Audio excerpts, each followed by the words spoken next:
महाकवि कालिदास बहुत विद्वान थे, लेकिन एक बार उन्हें भी अपने ज्ञान का घमंड हो गया। वे स्वयं को सबसे बुद्धिमान, सर्वश्रेष्ठ समझने लगे। उस समय एक दिन वे यात्रा पर थे।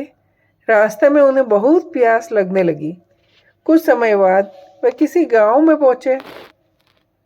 वहां एक कुआं दिखाई दिया। वहां एक महिला पानी भर रही थी। कालिदास ने महिला से बोला, देवी, मैं बहुत प्यासा हूँ, कृपया मुझे पीने के लिए थोड़ा पानी दीजिए। स्त्री ने कालिदास को देखा और कहा कि मैं आपको नहीं जानती, पहले परिचय दो, फिर पानी मिलेगा। कालिदास ने अपने ज्ञान के घमंड में खुद नाम नहीं बताया और कहा कि मैं मेहमान हूँ। महिला बोली, ये सही नहीं है।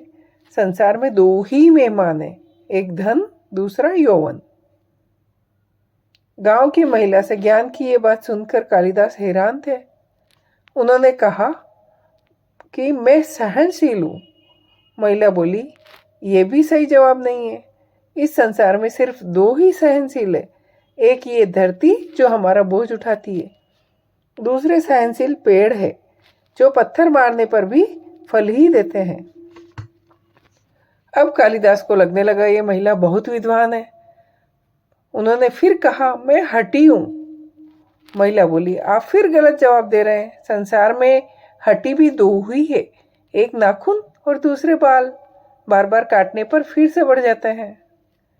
ज्ञान भरे जवाब सुनकर कालिदास ने महिला के सामने अपनी हार मान ली। उन्होंने कहा, मैं मूर्ख हूँ, मुझे क्षमा करें। महिला ने कहा, तुम मूर्ख भी नहीं हो, क्योंकि मूर्ख भी दो ही है, एक राजा जो बिना योग्यता के भी सब पर राज करता है, दूसरा दरबारी जो राजा को खुश करने के लिए गलत बात पर झूठी प्रशंसा करते हैं।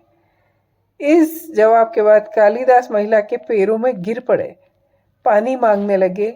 तभी महिला ने कहा, उठो पुत्र। कालिदास ने ऊपर देखा तो वहां माँ सरस्वती खड़ी थी। माता ने कहा, तुझे अपने ज्ञान का घमंड हो गया था, इसलिए तेरा घमंड तोड़ना पड़ा। कालिदास ने माँ से क्षमा मांगी और कहा, अब से वे कभी घमंड नहीं करेंगे। जय हो।